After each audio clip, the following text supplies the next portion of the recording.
देसी पावा मारून प्रत्येक भाईच्या दुकानानच बस घुसवली. बर्थडेला गेलतो इकडे केक काताव ना एकीका आरशी पळून फरार.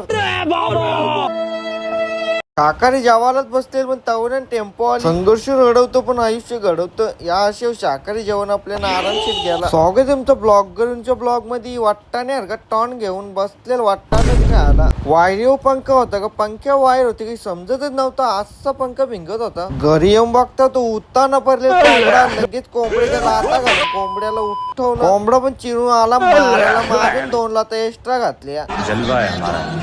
प्रत्येक बाईच्या दुकानावर डायरेक्ट बस चरवलेली देसी पव्याची पावर बघा ना. डायरेक्ट पत्रा काय बोलायचा कोणला ड्रिंक मारून ड्रायव्हिंग नाही करायचा आवरा सांगला तरी. पुन्हा व्हायचा बर्थडे होता मग बर्थडेला गेलतो. रास पोरा जमलेल बर्थडेला. ढगातल्या फटांगऱ्या लावलेल्या मस्त जाऊन वाजत होत्या. फटाकऱ्या फुटल्याने लगेच केक कापायला सुरुवात झाली. दुनियाभरचं केक होतं तिथं. मग काय भाजी तर मारायलाच पाहिजे. पहिले आणला पास्ता फ्लेवर तो बरोबर नाही लागला. नंतर जास्ती फुलांचा पाकळणोला आणला तो बरा लागला. मटण खात होतो मटणा पॉटने भरला. मग काय केकाशा भाकर घाला बिला.